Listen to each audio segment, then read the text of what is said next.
رب ذوالجلال قرآن کریم فرقان حمید میں ارشاد فرماتا ہے الا ان اولیاء اللہ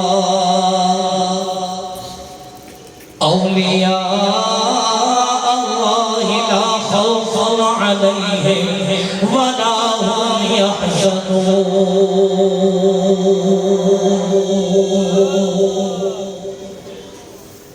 خبردار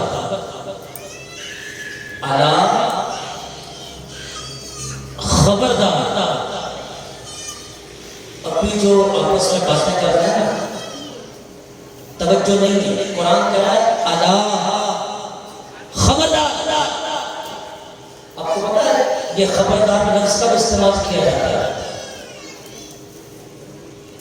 جب ہمارے یہاں پولیس آتی ہے تو کیا کہتے ہیں خبردار تو ہم چوکنا ہو جاتے ہیں چوکنا ہوتے نہیں ہوتے سارے کام چھوڑ دے فوراً سننے لگ جاتے ہیں کیا کہہ رہا ہے رب کا قرآن بھی جو بات کرنے جا رہا ہے اتنی اہم بات ہے کہ ہمیں کہتا ہے خبردار تو چکنے ہو جاؤ دل و دماغ حاصل کر لو اللہ فرماتا ہے الا خبردار ان بے شک جب خبردار کر دیا تو پھر مزید تاکید کی بے شک اے اللہ تو ویسے بھی فرماتا تو ہم مانتے ہیں لیکن اپنی اس گفتگو کو اتنا پختہ اور مؤکد کیا جا رہا ہے پہلے خبردار پھر بے شک مولا تیری گفتگو میں تو ویسے بھی شکل ہے لیکن تو پھر بھی کہتا ہے بے شک فرمایا ہاں جو بات آگے کی جا رہی ہے وہ اتنی اہم ہے کہ جسے سننا بھی بڑی توجہ سے ہے اور یاد رکھنا قیامت تک کے لیے اس بات میں کسی قسم کا شک بھی نہیں کسی قسم کا شبہ بھی نہیں اور اس بات کے اندر تمہیں روا نہیں کہ تم کسی بھی طرح سے شک اور شبہ کر سکو بے شک اب کلام فرماتا ہے اولیاء اللہ بے شک یہ جو اللہ والے ہیں نا اللہ کے دوست ہیں اللہ کے جو ولی ہیں اللہ کے جو پیارے ہیں یہ جو اولیاء اللہ ہیں لا خوف علیہم ولا هم يحزنون انہیں دنیا کے اندر بھی کوئی خوف نہیں اور آخرت کا بھی انہیں کوئی غم نہیں قربان جاؤ رب ذوالجلال خبردار فرماتا ہے اور فرماتا ہے بے شک جو یہ میرے دوست ہیں اللہ والے ہیں اللہ کے پیارے انہیں دنیا کے اندر بھی کوئی خوف نہیں ہوتا اور جب کل قیامت کا دن ہوگا لوگ نفسا نفسی کے عالم میں ہوں گے غم زدہ ہوں گے نہ جانے ہمارے بارے میں کیا فیصلے ہوں گے نہ جانے قیامت کے روز میدان محشر میں ہمارا حساب کیسے لیا جائے گا کل قیامت کا دن ہوگا یہ جو اللہ والے ہوں گے یہ جو اللہ کے پیارے ہوں گے ان پر اس قسم کا کوئی خوف اور کوئی غم نہیں ہوگا یہ جو اولیاء اللہ ہوتے ہیں انہیں دنیا میں کسی کا خوف نہیں ہوتا کیوں نہیں ہوتا کیونکہ ان کے دل سے بندوں کا خوف نکل جاتا ہے ہاں یہ بندوں سے نہیں ڈرتے ان کے دل میں فقط اللہ کا خوف ہوتا ہے اسی لیے رب نے فرمایا کہ دنیا کے اندر ان پر کوئی خوف نہیں ہوگا اور کل قیامت کا دن ہوگا لوگ غم میں مبتلا ہوں گے کہ نہ جانے ہمارے ساتھ کیا ہونے والا ہے یہ اللہ والے ہوں گے یہ اللہ کے پیارے ہوں گے یہ اللہ کے دوست ہوں گے جو بے غم ہوں گے انہیں آخرت کی کسی مصیبت کا کوئی غم نہیں ہوگا انہیں کوئی غم نہیں ہوگا یہ شان ہے اللہ والوں کی یہ شان ہے اللہ کے اولیاء کی یہ قرآن کریم فرقان حمید کی آیت میں نے ذکر کی ہے بخاری شریف کی ایک حدیث سناتا چلتا ہوں حضور علیہ السلام نے ارشاد فرمایا حدیث کا مفہوم حضور فرماتے ہیں المرء مع من احب بولو سبحان اللہ ایسے بولو حضور نے فرمایا المرء مع من احب، کل قیامت کا دن ہوگا، ہر شخص اس کے ساتھ ہوگا جس سے وہ دنیا میں پیار کیا کرتا تھا۔ دنیا میں وہ جس سے پیار کیا کرتا تھا، کل قیامت میں وہ اسی کے ساتھ ہوگا۔ تو اگر ہم اولیاء اللہ سے پیار کرنے والے ہوں گے تو دوستوں کل قیامت میں ہم کس کے ساتھ ہوں؟ کل قیامت کا دن ہوگا، اگر ہم اللہ والوں سے پیار کرتے ہوں گے تو میرا عقیدہ اور یقین حضور کی اس حدیث پر ہے، لوگ کہیں پر بھی ہوں گے پر میں یقین سے کہتا ہوں میں حضور غوث پاک شیخ عبد القادر جیلانی کے ہمراہ ہوں گا، میں ان کے دامن میں بیٹھا ہوں گا، میں خواجہ غریب نواز کے دامن میں بیٹھا ہوں گا، میں داتا حضور کے دامن میں بیٹھا ہوں گا، میں کراچی کے شہنشاہ عبداللہ شاہ غازی کے دامن میں بیٹھا ہوں گا، میں شاہ تراب الحق قادری کے دامن میں بیٹھا ہوں گا، میں شاہ احمد رضا کے دامن میں بیٹھا رہوں گا، اور میں اس وقت کے جو مقبول ترین بندے ہیں کون؟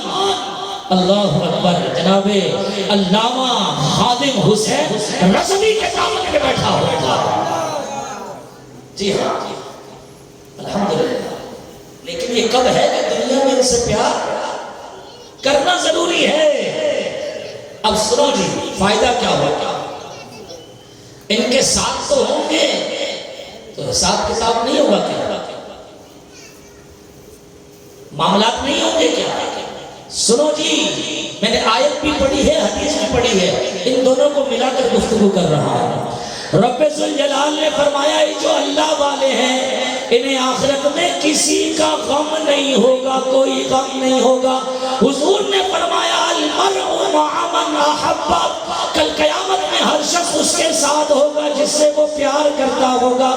جب ہم اللہ والوں کے ساتھ بیٹھے ہوں گے، قیامت کے دن اللہ والوں کے پاس بیٹھے ہوں گے، اللہ والوں کو تو کوئی غم نہیں ہوگا، اور ہم ان کے دامن میں بیٹھے ہوں گے، اگرچہ گناہگار بھی ہوئے اور ہمیں حکم دے دیا گیا فرشتوں انہیں جہنم کی طرف گناہوں کے سبب لے جایا جائے، تو بتاؤ یہ اللہ والے ہماری وجہ سے کہ ہمیں جہنم میں لے جایا جا رہا ہے غم میں مبتلا ہوں گے یا نہیں؟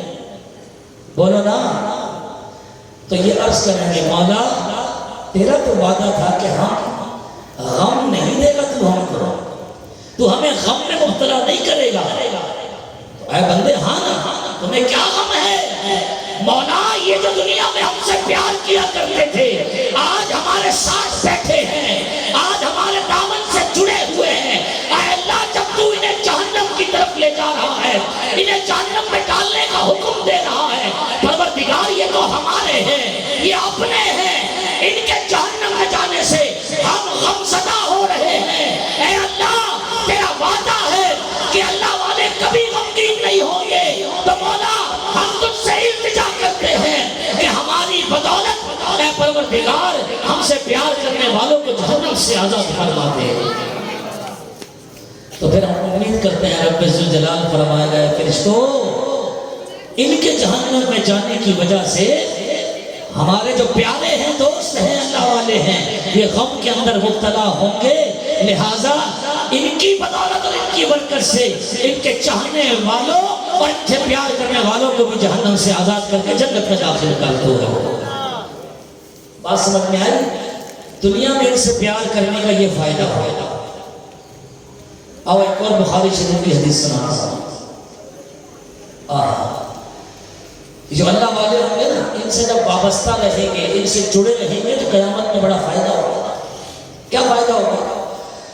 حضور علیہ السلام ارشاد فرماتے ہیں، حدیث کا مفہوم میرے آقا کریم علیہ السلام نے ارشاد فرمایا کل قیامت کا دن ہوگا، جنتیوں کو جنت میں جانے کا حکم، جہنمیوں کو جہنم میں جانے کا حکم۔ تو اللہ والے جو ہوں گے نا، اولیاء اللہ، یہ بھی شان و شوکت سے جو ہے وہ جنت میں داخل ہو رہے ہوں گے۔ اللہ فرمائے گا اے میرے پیارو تم نے ابھی جنت میں نہیں جانا، حیران ہو جائیں گے، اے اللہ ہم تو تیرے پیارے ہیں، ہم تو تیرے دوست ہیں، ہم جنت میں نہ جائیں؟ فرمایا ہاں ہاں جانا ہے، رک جاؤ ذرا، تمہیں ابھی جنت میں جانے کی اجازت نہیں۔ مولا کیا حکم ہے؟ اللہ اکبر، سنو جی مولا کیا حکم ہے؟ اللہ ارشاد فرمائے گا اے میرے بندو تم ابھی جنت میں داخل نہ ہو، بلکہ پہلے جہنم کے کنارے پر جا کر کھڑے ہو جاؤ اور جہنم کے اندر جہنمیوں کو دیکھو، جس جس کی پہچان کرتے جاؤ اپنے ساتھ جہنم سے نکال کر جنت میں داخل کرتے جاتے۔ اللہ اکبر، یا رسول اللہ،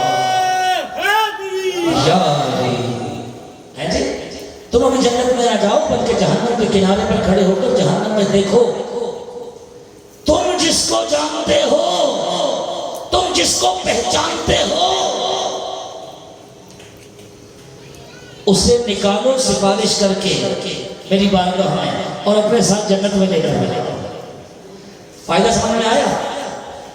اب پہچان کیسے ہوگی؟ اللہ والوں کے پاس بیٹھو گے تو پہچان ہوگی نا۔ مسئلہ یہ ہے کہ اللہ والے پہچانیں گے، اس کا مطلب ہے اتنا ان کے قریب بیٹھنا ہے کہ پہچان بن جائے، اتنا تعلق رکھنا ہے کہ اللہ والے پہچاننے لگ جائیں۔ سبحان اللہ۔ اب یہ اللہ والے جہنم کے کنارے پر کھڑے ہو جائیں گے۔ جہنم کا کنارہ آپ کو پتہ ہے کیسا ہے؟ جہنم کے کنارے پر جو جا کر پہنچے گا نا، جہنمی کا حال یہ ہوگا، اس کی گرمائش سے یہ چہرے کا جو گوشت گھال سب کچھ چڑھ جائے گا، صرف پاس جانے سے یہ حال ہوگا۔ لیکن جب اللہ والے جائیں گے نا، جا کر جہنم کے کنارے کھڑے ہوں گے، اللہ والوں کی شان یہ ہوگی کہ نہ تو ان کا جسم جلے گا، نہ ان کے چہرے کے گوشت جلیں گے، نہ ان کے چہروں کے بال جلیں گے، نہ گوشت جلے گا نہ کھال جلے گی، بلکہ اللہ والے ہوں گے، رب ذوالجلال ان کے جسموں کو سلامت رکھے گا۔ اب یہ جہنم میں دیکھیں گے، ہم اس کو جانتے ہیں، اے اللہ اسے نکال جہنم سے، اے اللہ ہم سفارش کرتے ہیں اس جہنم سے نکال کر جنت میں جاتا۔ سلسلہ شروع ہو جائے شفاعت کا۔ یہ اللہ والے جہنمیوں میں سے جس جس کو جانتے ہوں گے، جس جس کو پہچانتے ہوں گے، اپنے ساتھ نکال کر جنت میں لے کر جائیں گے۔ جب سب کو پہچان لیں گے نا، جتنے وہ پہچانتے ہیں، پہچان لیا، اب جانے لگے مولا ہم جنت میں جائیں؟ اللہ فرمائے گا نہیں ابھی نہیں، مولا پہچان لیا، اب کوئی نہیں ہے جس سے ہم پہچانیں گے، جس کو ہم جانتے ہو کوئی نہیں۔ فرمایا تم نہیں جانتے اور پہچان لینا، اب تو دوسرا سلسلہ شروع ہو۔ یہ پارٹ 1 تھا، اب سلسلہ دوسرا شروع ہوگا، پارٹ 2 شروع ہوگا۔ وہ کیا ہے؟ ابھی تک تو تم جس کو جانتے تھے اسے نکال کر ساتھ جنت میں لے کے جا رہے ہو، اب ہم جہنمیوں کو حکم دیتے ہیں کہ جہنمیوں میں سے جو تمہیں پہچانتا ہوگا وہ دلیل دیتا جائے گا، اسے بھی نکال کر اپنے ساتھ جنت میں لے کر چلے گا۔ حدیث کے اندر ہے، حدیث کے اندر ہے، جہنمی پکاریں گے اے اللہ کے ولی میں آپ کو جانتا ہوں۔ اچھا کیوں جانتے ہو؟ اس وجہ سے جانتا ہوں، کوئی بھی وجہ۔ دوسرا کہے گا اچھا آ جاؤ۔ حدیث کے اندر مثالیں پیش کی ہے، کہا حتیٰ کہ حال یہ ہوگا کہ اگر کوئی شخص اتنا بھی کہے گا کہ اے اللہ والو یاد کرو فلاں وقت میں نے آپ کو مسواک پیش کی تھی، تو کب اتنی پہچان بھی اگر کوئی کروا لے گا تو اللہ تعالیٰ حکم دے گا کہ اسے بھی نکال کر اپنے ساتھ جنت میں لے جاؤ۔ اور حضور نے فرمایا اتنی پہچان بھی اگر کوئی کروائے گا کہ یاد کرے ہم نے آپ کو وضو کے لیے لوٹا پانی کا دیا، یہ حدیث کے اندر ہے۔ تو دوستو اللہ والوں سے یاری، پیار، تعلق کسی بھی طرح نقصان کا سبب ہے، ہر لحاظ سے فائدہ ہی فائدہ، ہر لحاظ سے فائدہ ہی فائدہ۔ اور دشمنی، حضور علیہ السلام ارشاد فرماتے ہیں حدیث قدسی، میرے آقا نے فرمایا رب ذوالجلال خود فرماتا ہے ولیا فقد آذنته بالحرب، جس نے میرے پیاروں سے دشمنی کی میں خود رب ہو کر اس سے اعلان جنگ کرتا ہوں۔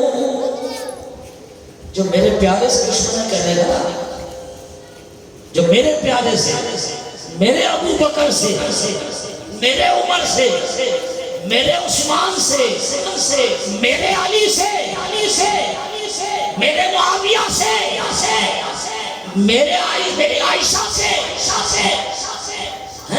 میرے ابو سفیان سے، جسے میں نے غوث بنایا عبد القادر جیلانی، جسے میں نے داتا بنایا، جسے میں نے خواجہ بنایا، جو میرے پیاروں سے، میرے بابا فرید سے، من عاد لی ولیہ، جس نے میرے پیارے سے دشمنی کی، فقط آذنتہ بالحرب، میں رب ہو کر اسے اعلان جنگ کرتا ہوں۔ آپ کو پتا ہے رب نے 2 مقامات پر اس قوم سے اعلان جنگ فرمایا، جنگ کا اعلان کیا۔ 2 مقام، کون سے 2 مقام؟ ایک یہ کہ اللہ والوں سے جو دشمنی کرتا ہے، بغض رکھتا ہے، عداوت رکھتا ہے، حسد رکھتا ہے، دشمنی رکھتا ہے، اللہ والوں کی غیبتیں کرتا ہے، اللہ والوں پر تہمتیں لگاتا ہے، ایک تو رب اس کے بارے میں فرماتا ہے، یہ بھی بخاری شریف کی حدیث ہے، اس کے بارے میں فرماتا ہے میں اعلان جنگ کروں گا، اس کے ساتھ میرا اعلان جنگ ہے۔ اور دوسرا وہ شخص جو سود لیتا اور سود دیتا ہے، سود کا پیسہ کھانے والا، سود پر کام کرنے والا، میرے آقا کریم علیہ السلام نے ارشاد فرمایا کہ جو سودی ہوگا، جو سود کا لین دین کرنے والا ہوگا، رب ذوالجلال کے محبوب علیہ السلام فرماتے ہیں سود تم پر حرام کر دیا گیا، اور سود کے 70 درجے گناہ ہیں۔ فرمایا سب سے ہلکا درجہ یہ ہے کوئی شخص اپنی ماں کے ساتھ زنا کرے، یہ سب سے ہلکا درجہ ہے، یعنی اس کے نقصانات کا سب سے ہلکا درجہ یہ ہے جو سود لیتا اور دیتا ہے وہ اپنی ماں کے ساتھ زنا کرے۔ تو بتاؤ پہلا درجہ کیا ہوگا؟ اور فرمایا کہ جو سود لیتا دیتا ہے رب ذوالجلال اس کے ساتھ بھی اعلان جنگ فرماتا ہے۔ یہ 2 مقام ایسے ہیں کہ اللہ تعالیٰ اعلان جنگ فرماتا ہے، لہٰذا ہم نے نہ تو اللہ والوں سے بغض و عداوت رکھنا ہے اور نہ انشاءاللہ کبھی سود پر پیسہ لینا اور دینا ہے۔ بولو انشاءاللہ۔ حرام سے تو ویسے ہی بچنا ہے ہمیں۔ اگر کوئی شخص حرام روزی کھاتا کماتا ہے، ایک لقمہ بھی حرام کا اپنے بچوں کو اگر کھلاتا ہے تو یہ یاد رکھے کہ وہ کبھی یہ امید نہ کرے کہ میرے بچے میرے فرما بردار ہوں۔ جس نے اپنے بچوں کے رگ و پے کے اندر حرام داخل کر دیا، سود داخل کر دیا، رشوت کا پیسہ داخل کر دیا، کم ناپ تول کے ذریعے حاصل ہونے والا حرام کا پیسہ اپنی اولاد کو کھلا دیا، وہ اولاد کبھی فرما بردار نہیں ہو سکتی۔ امید مت کرنا کہ ایسی اولاد جو ہے باپ کے آگے ہاتھ جوڑ کر کھڑی ہوگی، یہ نہیں ہو سکتا۔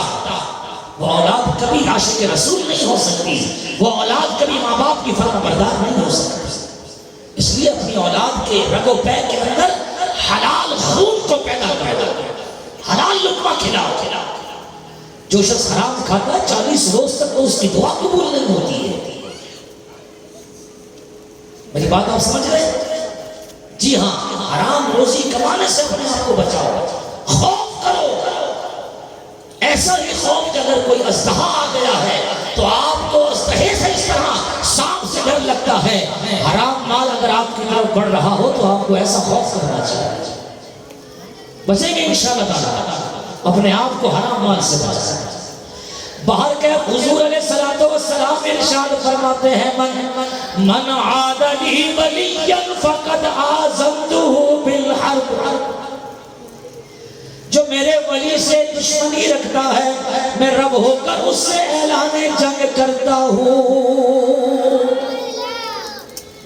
تو پیار رکھنا ہے، دشمنی نہیں کرنی ہے۔ ذرا توجہ کے ساتھ، یہ بھی بخاری شریف کی حدیث کا مفہوم عرض کر رہا ہوں۔ قربان جاؤں جو اللہ والے ہوتے ہیں رب ذوالجلال ان سے پیار کرتا ہے. اور سنو جب پروردگار کسی سے پیار کرنے لگتا ہے تو جبریل کو اپنے قرب خاص میں بلاتا ہے.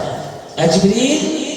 جبریل حاضر ہو کر عرض کرتا ہے مولا کیا حکم ہے؟ رب فرماتا ہے جبریل میں روئے زمین پر فلاں جگہ پر رہنے والے سے پیار کر رہا ہوں. اللہ جبریل کو بتاتا ہے اے جبریل میں روئے زمین پر فلاں مقام پر رہنے والے سے پیار کرتا ہوں. مولا میرے لیے کیا حکم ہے؟ رب فرماتا ہے جبریل جب میں پیار کرتا ہوں تو تجھے بھی حکم دیتا ہوں تو بھی اس سے پیار کر. اللہ اکبر. جبریل امین علیہ السلام رب کی بارگاہ میں عرض کرتے ہیں اے پروردگار اگر پورے زمین پر رہنے والے فلاں شخص سے تو پیار کرتا ہے تو میں جبریل بھی اس سے پیار کرتا ہوں. میں جبریل بھی اس سے پیار کرتا ہوں. جب یہ بات ہو گئی تو مولا اب میرے لیے کیا حکم ہے؟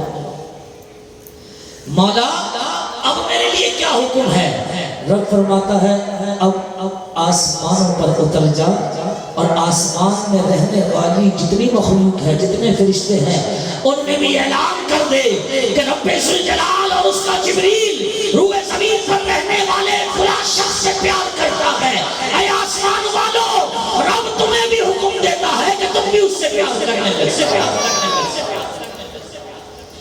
قربان جاؤں جبریل امین علیہ السلام آسمان دنیا پر اترتے ہیں اور آسمان پہ رہنے والے جتنے فرشتے ہیں سب میں اعلان کر دیتے ہیں تو بیک وقت سارے فرشتے جواباً کہتے ہیں ہاں ہاں جبریل جب رب ذوالجلال ہوئے زمین پر فلاں شخص سے رہنے والے فلاں شخص سے پیار کرتا ہے تو ہم بھی تجھے بتاتے ہیں کہ ہم بھی اس سے پیار کرتے ہیں. اب جبریل رب کی بارگاہ میں عرض کرتے ہیں مولا اب کیا حکم؟ مولا اب کیا حکم ہے؟ رب فرماتا جب آسمان والے بھی اس سے پیار کرنے لگ گئے اے جبریل اب فرشتوں کی جماعت لے کر زمین پر اتر جا. بولو سبحان اللہ. اے جبریل فرشتوں کی جماعت لے کر زمین پر اتر جا اور روئے زمین پر گھومنے پھرنے والوں کے دلوں میں ڈال دے کہ رب ذوالجلال حضور غوث پاک سے پیار کرتا ہے. اے روئے زمین پر رہنے والوں مسلمانوں تم بھی اللہ والوں سے پیار کرو. رب غوث پاک سے پیار کرتا ہے تم بھی غوث پاک سے پیار کرو. رب خواجہ سے پیار کرتا ہے تم بھی خواجہ سے پیار کرو. رب داتا سے پیار کرتا ہے تم بھی داتا سے پیار کرو. رب بابا فرید سے پیار کرتا ہے تم بھی بابا فرید سے پیار کرو. رب کراچی کے شہنشاہ عبداللہ شاہ غازی سے پیار کرتا ہے تم بھی عبداللہ شاہ غازی سے پیار کرو. رب شاہ غلام الحق قادری سے پیار کرتا ہے تم بھی اس سے پیار کرو. شاہ احمد نورانی سے پیار کرتا ہے تم بھی ان سے پیار کرو. رب ذوالجلال خادم حسین رضوی سے پیار کرتا ہے. اے روئے زمین پر رہنے والو تم بھی اس علامہ خادم حسین رضوی سے پیار کا دم بھرو اور جو نعرہ وہ لگا کر گیا ہے ہر وقت وہی نعرہ لگایا کرو تاجدار ختم نبوت تاجدار ختم نبوت تاجدار ختم نبوت. تو جبریل زمین پر اتر جاتے ہیں فرشتوں کی جماعت کے ساتھ. یہ جو ہم دم بھرتے ہیں نا کہ یار مجھے حضور غوث پاک سے بڑا پیار ہے یہ ہمارا کوئی کمال نہیں ہے. یہ جبریل اور جبریل کے فرشتے ہمارے کانوں میں کہہ کر گئے ہیں ہمیں سمجھا کر گئے ہیں. جبریل اور جبریل کے فرشتے ہمیں ہلا کر بتا کر گئے ہیں. اور یہ جو اللہ والے ہیں نا یہ اللہ والے ہیں اللہ ان سے پیار کرتا ہے. جبریل ان سے پیار کرتے ہیں آسمان والے ان سے پیار کرتے ہیں. اے روئے زمین پر رہنے والوں تم نے بھی پیار کرنا.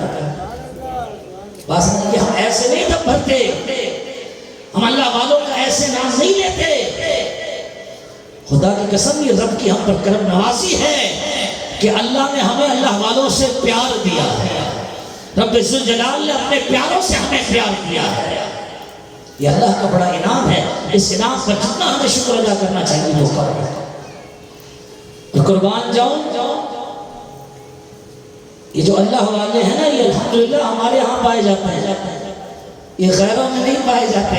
پتہ یہ چلا جبریل نے ہمارے ہی کانوں میں کہا تھا، جبریل نے ہمارے ہی کانوں میں کہا تھا کہ ان سے پیار کرنا ہے، تو لہٰذا ہم پیار کرتے تھے۔ تو سمجھ جانا جس کے کان میں نہیں کہا بیچارہ وہ تو محروم ہے، وہ تو محروم ہے جو اللہ والوں سے دشمنی رکھتا ہے، عداوت رکھتا ہے۔ سمجھ جانا کہ جبریل اور اس کے فرشتے اس کے کان میں کہہ کر نہیں گئے۔ کان میں تو میں لفظ استعمال کر رہا ہوں، کان میں آواز آئی تبھی تو کہا، تبھی تو آئی نہ آئے گا، اس لیے کان کا لفظ، ورنہ وہ سوئے زمین کے اندر موجود مسلمانوں کے دلوں کے اندر ان کا پیار، ان کی محبت ڈال کر چلے گئے۔ اب قیامت تک کے لیے آج اسے 73واں سال ہو گیا کہ یہ محفل انجمن یادگار حسینی 73 سالوں سے اللہ والوں کا ذکر کر رہی ہے، اللہ کے پیاروں کا ذکر کر رہی ہے۔ یہ ایسے نہیں کر رہی، اسے بھی جبریل اور اس کے فرشتے بتا کر گئے ہیں کہ نسلیں گزر جائے تم نے اللہ والوں کا ذکر بند نہیں کر دیا۔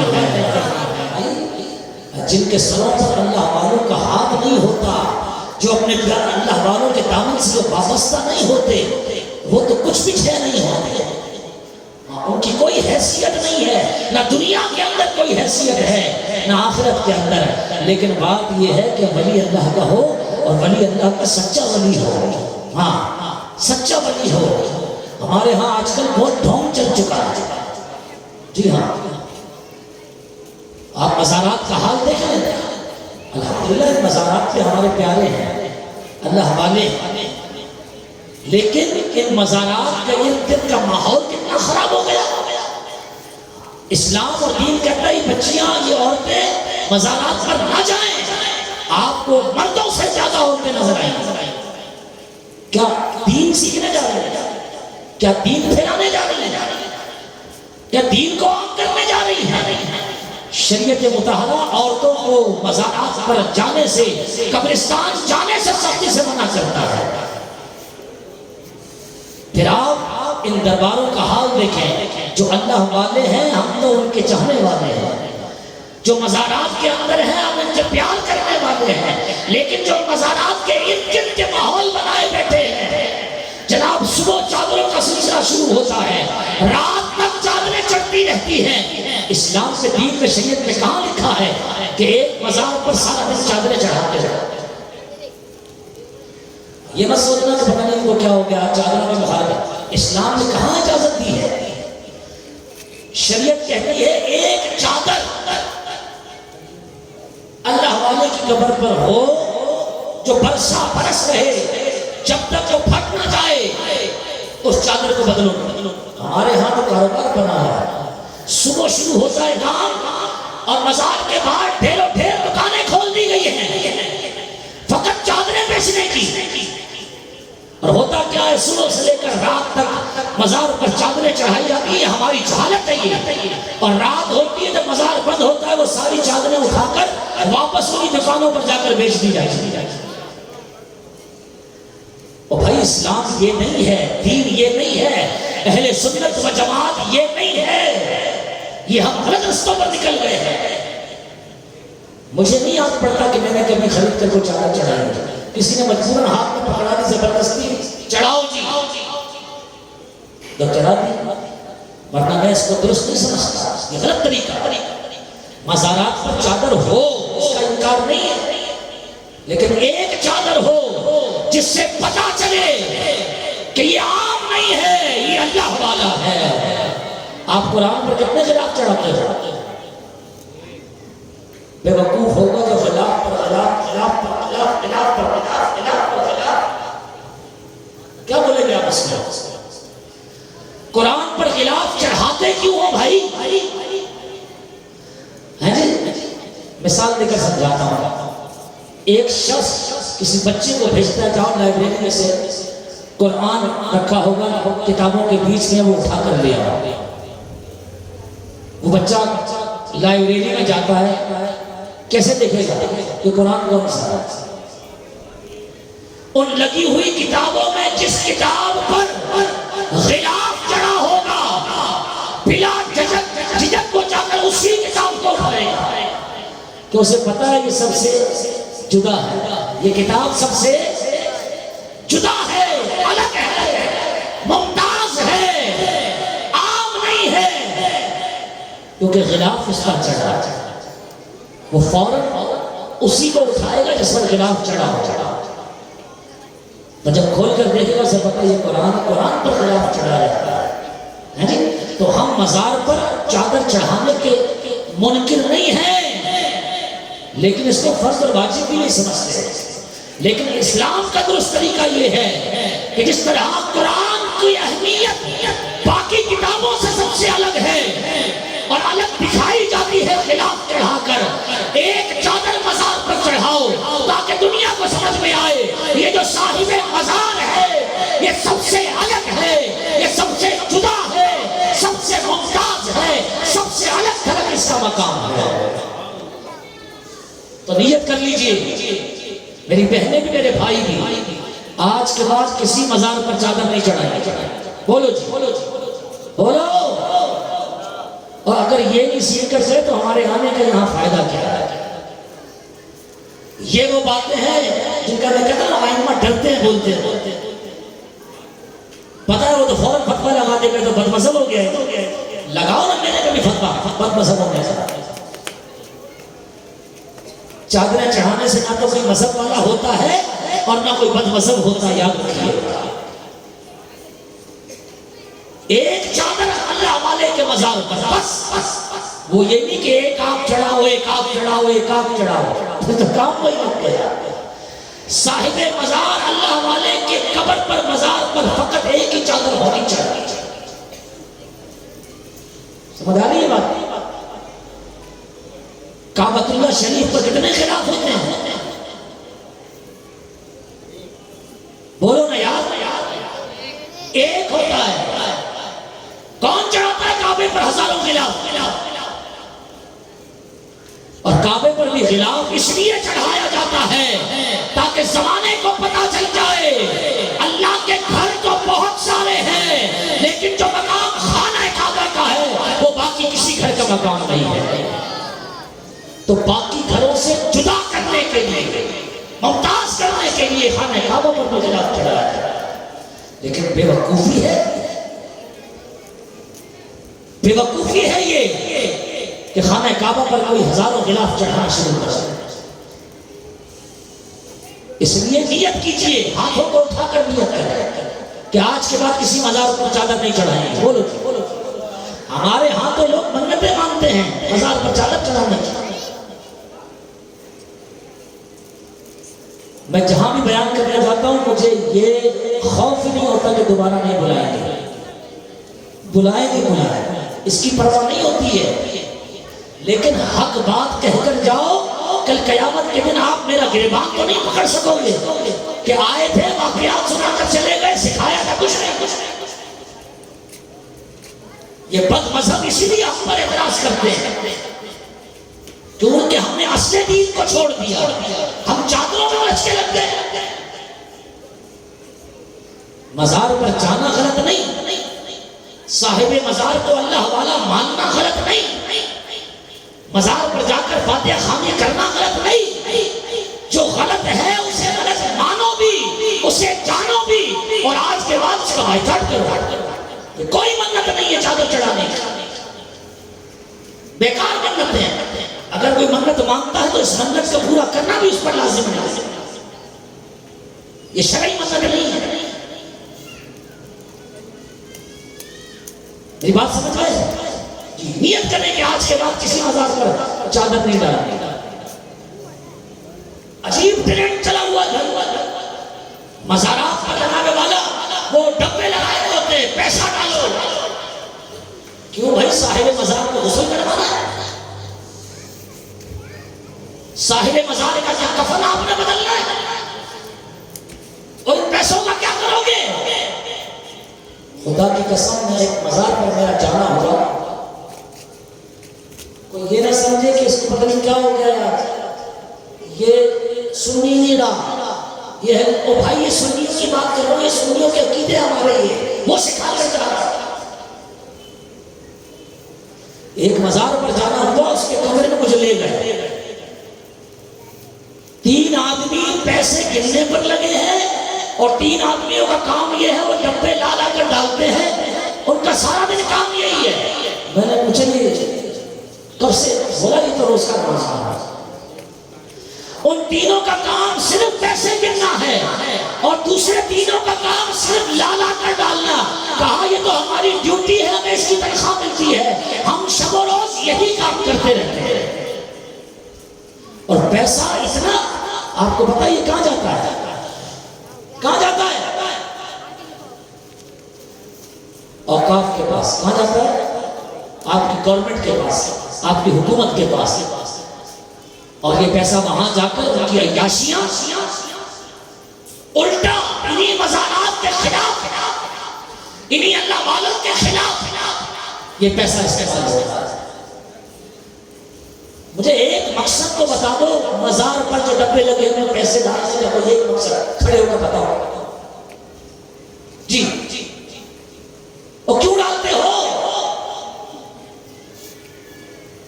مسجد کے ڈبے میں ڈال دو یار، جہاں پر علماء کی خدمت تو ہو، جہاں ائمہ کی خدمت تو ہو، جہاں مسجدوں کو تو تعمیر کیا جائے۔ مسجدوں میں ائمہ اور علماء کی تنخواہوں کا آپ کو نہیں پتا؟ ابھی جس سے پوچھوں نا بات کروں وہ بڑی ایسی بولے گا یار دل تو کرتا ہے امام کی تنخواہ 60,000 کر دو۔ تمہارے دل کرنے سے کچھ نہیں ہوتا، تم نے اس کام کے لیے کیا کیا ہے؟ تمہارے پاس مزارات پر ڈالنے کے لیے تو پیسے ہیں، مجھے بتاؤ یا تمہاری علاقے کی مسجد کا کون سا امام ہے جس کی تنخواہ 60,000؟ بتاؤ یا تو پسند کرو گے اپنے کسی بچے کو امام بنانے کے لیے؟ کون پسند کرے گا؟ اس کو پتہ تنخواہیں یہ 14,000 15,000 16,000 تنخواہیں۔ اور عقیدہ امام کے بارے میں وہ اللہ والا، جب ہم بات کریں گے نا بولیں گے یار امام صاحب ماشاءاللہ بڑے نیک آدمی ہیں، نیک آدمی ہے، گھاس کھاتے ہیں، نیک آدمی ہے، لوسن کھاتے ہیں۔ کیا ان کے بچے نہیں ہیں؟ کیا وہ بیوی نہیں رکھتے؟ کیا ان کے بچے پڑھتے نہیں ہیں؟ کیا ان کے بچے اسکولوں میں نہیں جاتے؟ کیا ان کے بچے لباس نہیں پہنتے؟ ایسی کون سی بات ہے جو آپ کرتے ہیں اور علماء کے بچے نہیں کرتے؟ ایسی کون سی ضرورت ہے جو آپ کی ہے علماء کی، ائمہ کی، ان کے بچوں کی، بیویوں کی نہیں ہے؟ بتائیں وہ کون سی بات ہے؟ ہمیں تو لوگ ملتے کہتے ہیں جی آپ کی کیا ضرورت ہے، میں نے کہا آپ تو دوسرے کھاتے ہیں، ایسے بولتے ہیں۔ ہمیں تو گلا سمجھا ہوا ہے، ائمہ کو تم نے کتا سمجھا ہوا ہے، جانور سمجھا ہوا ہے۔ یہ ہم میں سے ہر قوم کا ہمارے یہاں ہے، اس میں جتنے بیٹھے ہیں شرم سے آنکھیں جھکنی چاہیے ہماری کہ آج 72-73 سال پاکستان کو آزاد ہوئے ہو گئے، ہم نے کبھی اگر نہیں سوچا تو کسی امام کے بارے میں نہیں سوچا، کسی محسن کے بارے میں ہم نے نہیں سوچا، کسی عالم کے بارے میں ہم نے نہیں سوچا۔ ایک شخص میرے پاس آیا اور کہتا جناب زندگی میں پہلی مرتبہ ایسا ہوا کہ میں 17,000 میں تنخواہ میں کام کر رہا ہوں۔ مجھے ہنسی آ رہی، میں نے کہا میں ساری زندگی ہو گئی 17,000 میں کام کرتے کرتے، اب جا کے 17 ہوئی ہے۔ کہتا ہے 17,000 تو میرے بچے کی فیس ہے صرف۔ میں نے کہا یار جب آپ کے بچے کی فیس ہے 17,000 تو ائمہ اور مؤذنین کا حال کیا ہوگا؟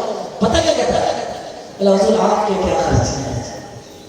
یہ لوگوں کا ذہن بنا ہوا ہے، لوگوں کی سوچ بنی ہے کہ یہ مسجد کے پانی کا نلکا کھولتے ہیں تو پانی نہیں آتا، وہاں سے پیسہ گرتا۔ خدا کی قسم اس کا حساب آپ لوگوں سے ہوگا، ان انتظامیہ سے، کمیٹیوں سے اس کا حساب ہوگا۔ یہ مسجد و مزارات پر جو ڈبے لگے ہیں ہم ان میں فضول میں پیسے ڈالتے ہیں، عقیدت کے اندر ڈالتے ہیں۔ محبت کس چیز کی محبت ہے؟ اسلام کیا اس کو محبت کہتا ہے کہ تم مزارات میں جا کر ڈبوں میں پیسے ڈالو؟ تم نے کبھی اپنے امام مسجد کو محبت میں جا کر پیسے دیے؟ کسی عالم کے مٹھی میں ہاتھ پیسہ رکھا ہے تم نے کبھی؟ کبھی آپ نے علاقے کی کوئی ایسی انتظامیہ بنائی کہ جس کا کام فقط یہ ہو کہ ہم ائمہ اور مؤذنین کی ضروریات کو پورا کریں گے علماء کی ضرورت کو پورا کریں گے. شرم آنی چاہیے ہمیں سے ہر شخص کو کہ ہماری سوچ نہیں بنتی تو فقط یہاں آ کر نہیں بنتی. میں آج کی اس محفل کے توسط سے آپ تمام حضرات سے انجمن یادگار حسینی سے التماس کروں گا خاص طور پر ایک انجمن اس لحاظ سے بنائی جائے کہ آپ کے علاقے کے اندر جو ائمہ ہیں، آپ کے علاقے کے جو مؤذنین مسجد کے ہیں، جو علماء ہیں، ان کی خدمت میں جا کر ان کی ضروریات کا پوچھا کرو اور پھر آپس میں مل جل کر ان کی ضروریات کو پورا کرو. تو آج کے بعد یہ بھی نیت کر لیجئے کسی مزار پر 1 روپیہ بھی نہیں ڈالنا. ہاتھ کو اٹھا کر بولیے، بولے اونچا. آج کے بعد کسی مزار پر کوئی پیسہ بولو نا یار نہیں ڈالنا. سختی سے. یہ شریعت نہیں ہے، یہ بے وقوفی ہے، یہ ہم لوگوں کی نادانی ہے کہ ہمارے پاس علم نہیں ہوتا، ہم عقیدت کے اندر مر جاتے ہیں اور جا کر جو ہے وہ پیسہ مزارات پر ڈال کر آتے ہیں. پھر یاد رکھنا اللہ والوں کا انکار نہیں کرتا، صاحب مزار کا انکار نہیں، مزار کا انکار نہیں. جانا چاہیے، مردوں کو جانا چاہیے، حاضری دینی چاہیے وہاں پر، فاتحہ خوانی. ہمارے حال یہ ہے کہ جناب جب مزار پر ہمارا مرد بھی جاتا ہے تو چادر کا اٹھاتا ہے، اٹھانے کے بعد وہاں سب سے پہلے سر گھسانے کے بعد 5 منٹ لگتا ہے. سارے جانے والے بولتے پتہ نہیں اس کو کیا ہو گیا. یہ بدمزگی بنائی گئی ہمارے یہاں. آپ دیکھیں نوری شاہ بابا چلے جائیں، آپ کو چادر اٹھا کر گھسا نظر آئے، ایک ادھر سے گھسا ہوا ہے، ایک ادھر سے گھسا ہوا ہے. عبداللہ شاہ غازی کے مزار پر چلے جاؤ، تماشا لوگوں نے بنایا ہوا ہے، تماشا بنایا ہوا ہے. سنو جی اسلام کیا کہتا ہے. اسلام سختی سے منع کرتا ہے. فرمایا جب بھی کسی مزار پر جاؤ 4 ہاتھ دور کھڑے ہو.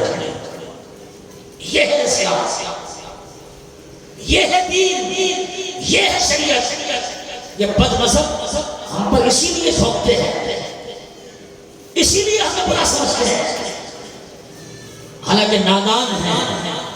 اگر کوئی عالم یہ کام کرے تو دلیل بن سکتا ہے. عوام تو ہوتی جاہل ہے، عوام کو دلیل نہیں بنانا چاہیے، لیکن عوام کو نہیں چاہیے کہ وہ اس طرح کی حرکتیں کرنے لگ جائے. تو اسلام اور دین نے جو صحیح طریقہ مزار پر حاضری کا دیا ہے وہ دیا کہ مزار پر حاضر ہو تو مزار سے 4 ہاتھ دور کھڑے ہو جاؤ، سلام پیش کرو. السلام علیکم یا اہل القبور یغفر اللہ لنا ولکم وانتم سلفنا ونحن بالاثر. ہاتھ باندھ کر کھڑے ہو جاؤ، 4 ہاتھ دور، اور پھر درود پاک پڑھو، سورہ فاتحہ پڑھو، سورہ اخلاص پڑھو، جو آتا ہے پڑھو، اور اس کے بعد ہاتھوں کو بلند کر کے اللہ کی بارگاہ میں دعا مانگو، اللہ کی بارگاہ میں، اور کہو مولا یہ جو مزار والا ہے، یہ جو صاحب مزار ہے، یہ تیرا پیارا ہے، تیری بارگاہ میں بڑا مقبول ہے. اے اللہ تو اس کی زیادہ سنتا ہے، تو اس سے زیادہ پیار کر رہا ہے. اے اللہ اپنے اس پیارے کے صدقے مجھے رزق عطا فرما، اس پیارے کے صدقے میرے گناہ معاف کر دے، اس پیارے کے صدقے میری لغزشوں کو دور کر دے. تو پھر اس کے صدقے میں مانگو، رب سے مانگو، تو ہاتھوں کو بلند کر کے مانگو، انشاءاللہ اللہ عطا فرمائے. لیکن یہ کون سا ٹرینڈ ہم نے نکال لیا؟ مزار پر جاؤ تو سیدھا مزار کے اوپر گر جاؤ، وہاں سے پتیاں اٹھاؤ جناب، وہاں سے چادروں کو اٹھاؤ گلے میں ڈال لو، وہاں سے چادروں کے اندر سر دے کر بیٹھ جاؤ. تو یہ اسلام نے کیا ہے؟ یہ جہالت ہے. اب کوئی شخص بھی اگر اس طرح مزار پر حاضری دے جہالت کی طرح تو جان لینا کہ اس کے پاس قرآن و حدیث کا علم نہیں. پھر ہم سمجھتے ہیں وہ جو مزار پر بیٹھا ہے جو سٹھے لگا رہا ہے، چرس کے ہیروئن کے سٹھے لگا رہا ہے اور بڑے بڑے لمبے لمبے دھوئے نکال رہا ہے اور زور سے کہتا ہے ہاں اللہ. ہم سمجھتے ہیں اس سے بڑا ولی تو کوئی ہے ہی نہیں، ہماری ہوا میں نکل جاتا ہے. جبکہ دین کا سب سے بڑا نقصان دینے والا وہی شخص ہوتا ہے جس کے ہاتھ میں جھاڑو ہوتا ہے ہمارا حال یہ ہے، وہ جھاڑو سے بیٹھنے شروع کرتا ہے ایسے کر کے، ہم سمجھتے ہیں بس ساری آفتیں گئی، ساری مصیبتیں گئی، اور اس کو بھی ہم پیسے دیتے ہیں۔ شکریہ، ہمارے بیوی، ہمارے گھر پر ہمارے بچے، تو ہمیں کوئی جھاڑو ہمارا بھائی نہیں مار سکتا، کوئی دوست، تو نے مار دیا، تو نے کمال کیا ہے، تیری اس جرت کو سلام ہے، ہمیں دنیا کے اندر کوئی ہاتھ نہیں لگا سکتا، تو جھاڑو لگا رہا ہے، تجھے سلام ہے، یہ پیسے ملا تیری جرت کی وجہ سے تجھے پیسے دے کے جا رہا ہے۔ خدا کی قسم یہ ہمارا حال ہے، ادھر بیٹھے نا ہم سب، یہ ہمارا حال ہے۔ غیرت کھاؤ، اپنے دین کو بدنام مت کرو، اسلام کو بدنام مت کرو، اہل سنت یہ نہیں ہے۔ اعلیٰ حضرت کا فتویٰ میں نے آپ کے سامنے پڑھ کر سنایا ہے، 4 ہاتھ دور رہ کر باتیاں کرو اور واپس لوٹو، کوئی پیسے مت ڈالو، کسی ہو کرنے والے کے سامنے جا کر سر نیچے نہیں کر تو جھاڑو مار، کوئی مور کا پر مارتا ہے، یہ کیا تماشے؟ اور ہم تو سمجھتے ہیں اللہ والے وہ ہیں جس نے جتنی انگوٹھیاں ہاتھوں میں پہنی ہوں گی وہی اللہ والا ہے۔ یہ تو اسلام کے مخالف چیزیں ہے۔ قرآن کیا کہتا ہے، حدیث کیا کہتی ہے، بھی غور کیا، ایک انگوٹھی توجہ مردوں کے لیے، فقط ایک انگوٹھی چاندی کی، ایک نگ والی 4.5 ماشے سے کم کی مرد کے لیے جائز، چاندی کی، یہ شرط یاد رکھنا، ایک ہو، ایک نگ والی ہو، چاندی کی ہو، 4.5 ماشے سے کم کی ہو، مرد کے لیے فقط یہ ایک انگوٹھی حلال اور جائز ہے۔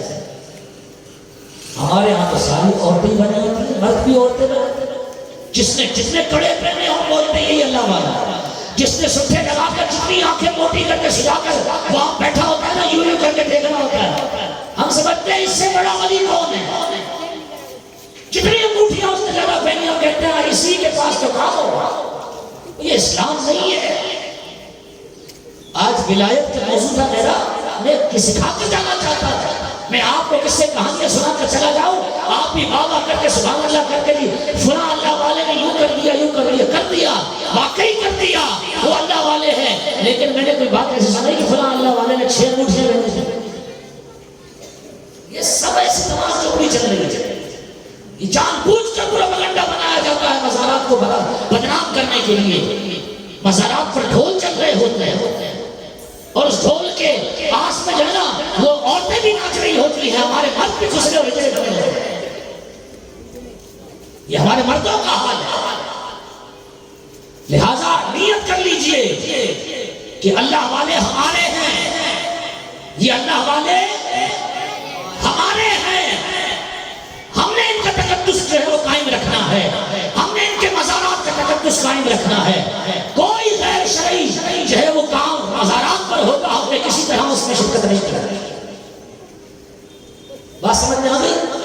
اگر اس ٹاپک کو مزید آگے بڑھا تو پتہ نہیں بات کہاں جاتی ہے، لیکن خدا کی قسم انجمن یادگار حسینی میں بیٹھ کر، اس محفل کے اندر بیٹھ کر اگر آج آپ کو یہ کچھ سیکھنے کے لیے ملا ہے، اور رب کعبہ کی قسم اگر میں اور آپ اس پر عمل کرنے کے لیے تیار ہو جاتے ہیں، سوچ بنا لیتے ہیں، تو خدا کی قسم ہماری آج کی حاضری اپنی اللہ کی بارگاہ میں قبول ہو جائے۔ میں نے کوئی غلط بات کی ہے؟ بولو نہیں، اونچا، کسی کو اعتراض ہے میری بات پر؟ یہ میں نے قرآن حدیث بیان کیا ہے آپ کے، شاید اس سے پہلے اتنے واضح طور پر آپ کو کوئی نہیں، کیوں نہیں کہتا کہ ڈرتا ہے، بلا دوبارہ نہیں ملائیں گے، جی ہاں وہی ہے، پیسہ نہیں دیں گے، اگر ان کے مزاجوں کے خلاف بات کر دی تو پھر تیرا پیسہ آنا ہو جائے گا۔ میں لعنت بھیجتا ہوں ایسے لوگوں کو جو علماء کو خریدتے ہیں، ائمہ کو خریدتے ہیں، ان کی مرضی کی بات کی جائے۔ اس لیے اگر آج ان باتوں کو سمجھ لیا ہے، سیکھ لیا ہے، تو ذہن بنا لیں اپنی خواتین کو، اپنی عورتوں کو مزارات پر نہیں بھیجنا، سختی سے منع کریں گے انشاءاللہ۔ مزارات پر کوئی پیسہ نہیں ڈالنا ہے، بولو نا انشاءاللہ۔ ہاں، یہ کوئی سٹھے اٹھے والوں کے پاس جنا جھک جھک کر تو سلامیاں نہیں دینی، چیزوں سے اپنے آپ کو بچاؤ. اگر آج ہم نے ان چیزوں سے اپنے آپ کو اپنی اولادوں کو نہیں بچایا، کل ان میں سے ہماری اولادوں میں سے ہر کوئی اسی طرح مزار پر ناچا بنا کرائے گا اور بد مذہب ہم پر اعتراض کرتا رہے گا، بد مذہب ہم پر الزامات لگاتا رہے گا. حالانکہ جاہل لوگ کرتے ہیں. کبھی کسی عالم کو یہ کام کرتے دیکھا ہے؟ علماء حجت ہوتے ہیں، عوام العوام کالانعام، عوام تو جو ہے چوپائے کی مثل ہے، چوپائے کی مثل ہے. ذرا ہاتھ دو نکل پڑتی ہے. ایک اوپر دیکھے گا، سارے اوپر دیکھے، ایسا ہے یا نہیں؟ تو اندازہ کر لو نا. پھر ہم تو وہ لوگ ہیں جو ہر ایک کی بھیجن میں آ رہے ہیں، نہیں دیکھتے کہ کون ہے آگے. ایک اوپر دیکھے گا، سارے اوپر دیکھے گا. آپ کبھی جمعے پہ اندازہ کر کے دیکھنا نا، امام صاحب بیان کر رہے ہیں، علامہ صاحب بیان کر رہے ہیں، مؤذن صاحب آواز صحیح کرنے کے لیے آ جائے نا، سارے اس کو دیکھیں گے. میں اپنی مسجد کے اندر نہیں اسی کی طرف دیکھنا چاہتا ہوں، بیان چھوڑ کر. تو پھر لوگوں کو حیا آتی ہے کہ ہم غلط کر رہے ہیں. میں جب تم کر رہا ہوں یقینی بہت اچھا کام ہوگا تو میں بھی کرنے لگ رہا ہوں. پھر لوگوں کو حیا آتی ہے کہ یہ کام غلط ہے. ہم تو اللہ اس کے رسول کا ذکر سننے کے لیے آئے ہیں، تو پھر ہماری توجہ یہاں وہاں کیوں جاتی ہے؟ بہرحال میں پھر آپ سے کہوں گا، میں ایک سنی مسلمان ہوں. بولو سبحان اللہ. الحمدللہ اللہ والوں کا ماننے والا، لیکن اللہ والوں کی توہین کرنے والا نہیں ہوں. جو باتیں میں نے آپ سے کی ہیں، اہل سنت و جماعت کا یہی عقیدہ ہے، اسلام کا یہی عقیدہ ہے، دین کا یہی عقیدہ ہے، شریعت یہی ہے، یہی دین ہے. اور اسی دین پر چلنے والا انشاءاللہ دنیا میں بھی کامیاب ہوگا، آخرت میں بھی کامیاب ہوگا.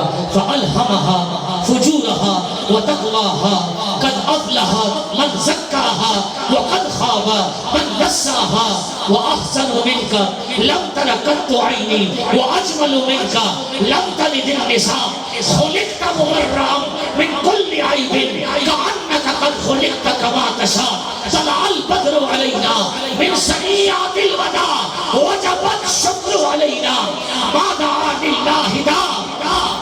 یا صاحب الجمال ویا سید البشر من وجهك المنیر لقد نقر القمر لا يمكن الصناع كما كان حقه بعد الصراع بزرگ توئی قصہ مختصر آخر دعوانا الحمدللہ رب العالمین.